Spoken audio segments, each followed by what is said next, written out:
ನಮಸ್ಕಾರ. ಆಸೀಸ್ ವಿರುದ್ಧದ ಮೊದಲ ಏಕದಿನ ಪಂದ್ಯಕ್ಕಾಗಿ ಟೀಂ ಇಂಡಿಯಾದಲ್ಲಾಯಿತು ದೊಡ್ಡ ಬದಲಾವಣೆ. ತಂಡಕ್ಕೆ ಎಂಟ್ರಿ ಕೊಟ್ಟರು ಸ್ಟಾರ್ ಆಟಗಾರರು.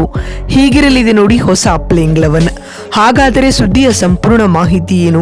ಅಷ್ಟಕ್ಕೂ ಆಸೀಸ್ ವಿರುದ್ಧದ ಮೊದಲ ಏಕದಿನ ಪಂದ್ಯಕ್ಕೆ ಟೀಂ ಇಂಡಿಯಾದ ಪ್ಲೇಯಿಂಗ್ 11 ಯಾವ ರೀತಿಯಾಗಿರಲಿದೆ ಗೊತ್ತಾ?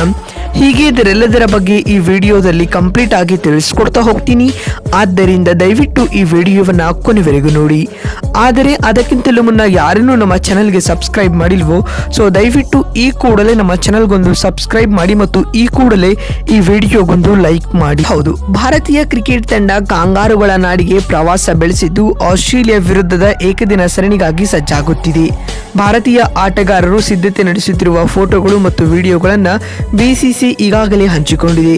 ಇನ್ನು ಮೊದಲ ಪಂದ್ಯ ಇದೇ ಅಕ್ಟೋಬರ್ 19ರಂದು ಅಂದರೆ ನಾಳೆ ಪರ್ತ್ನಲ್ಲಿ ನಡೆಯಲಿದ್ದು ಇಡೀ ತಂಡ ನೇರವಾಗಿ ಅಲ್ಲಿಗೆ ಆಗಮಿಸಿದೆ. ಇದರ ಮಧ್ಯೆ ಆಸ್ಟ್ರೇಲಿಯಾ ವಿರುದ್ಧದ ಮೊದಲ ಏಕದಿನ ಪಂದ್ಯಕ್ಕೆ ಭಾರತದ ಆಡುವ 11 ಬಗ್ಗೆ ಪ್ರಶ್ನೆಗಳು ಎದ್ದಿಕೊಂಡಿವೆ. ಈ ಪಂದ್ಯಕ್ಕಾಗಿ ಹಿಂದಿನ ಮ್ಯಾಚ್ನಲ್ಲಿ ಶತಕ ಗಳಿಸಿದ ವೀರ ಆಟಗಾರರು ಹೊರಗುಳಿಯುವುದು ಬಹುತೇಕ ಖಚಿತ ಎನ್ನಲಾಗಿದೆ. ಹೌದು, ಟೀಂ ಇಂಡಿಯಾದ ಆಸ್ಟ್ರೇಲಿಯಾ ಪ್ರವಾಸದ ವಿಶೇಷತೆವೇನೆಂದರೆ ಶುಭ್ಮನ್ ಗಿಲ್ ಮೊದಲ ಬಾರಿಗೆ ನಾಯಕತ್ವವನ್ನು ವಹಿಸಿಕೊಳ್ಳಲಿದ್ದಾರೆ. ಅಲ್ಲದೆ ಬಹಳ ಸಮಯದ ನಂತರ ರೋಹಿತ್ ಶರ್ಮಾ ಒಬ್ಬ ಆಟಗಾರನಾಗಿ ಕಣಕ್ಕಿಳಿಯಲಿದ್ದಾರೆ. ಇನ್ನು ಪರ್ತ್ ಏಕದಿನ ಪಂದ್ಯಕ್ಕೆ ಭಾರತದ ಸಂಭಾವ್ಯ ಪ್ಲೇಯಿಂಗ್ 11 ಬಗ್ಗೆ ಮಾತನಾಡುವುದಾದರೆ ಮಾಜಿ ನಾಯಕ ರೋಹಿತ್ ಶರ್ಮಾ ಮತ್ತು ಪ್ರಸ್ತುತ ನಾಯಕ ಶುಭ್ಮನ್ ಗಿಲ್ ಇನ್ನಿಂಗ್ಸ್ ತೆರೆಯಲಿದ್ದಾರೆ. ಇದು ಸಂಭವಿಸಿದಲ್ಲಿ ಯಶಸ್ವಿ ಜೈಸ್ವಾಲ್ ಹೊರಗುಳಿಯಬೇಕಾಗುತ್ತದೆ ಎಂಬುದು ಖಚಿತ. ಇನ್ನು ಜೈಸ್ವಾಲ್ ಇತ್ತೀಚೆಗಷ್ಟೇ ವೆಸ್ಟ್ ಇಂಡೀಸ್ ವಿರುದ್ಧದ ಸರಣಿಯ 2ನೇ ಪಂದ್ಯದಲ್ಲಿ ಶತಕ ಸಿಡಿಸಿದರು. ಇನ್ನು ವಿರಾಟ್ ಕೊಹ್ಲಿ 3ನೇ ಕ್ರಮಾಂಕದಲ್ಲಿ ಆಡುವುದು ಖಚಿತ. ಇದಾದ ನಂತರ ಶ್ರೇಯಸ್ ಅಯ್ಯರ್ ಅವರಿಗೆ 4ನೇ ಕ್ರಮಾಂಕದಲ್ಲಿ ಅವಕಾಶ ನೀಡಬಹುದು. ಈ ಸರಣಿಗೆ ಶ್ರೇಯಸ್ ಅಯ್ಯರ್ ಅವರನ್ನ ಭಾರತೀಯ ತಂಡದ ಉಪನಾಯಕನನ್ನಾಗಿ ನೇಮಿಸಲಾಗಿದೆ ಸ್ನೇಹಿತರೆ.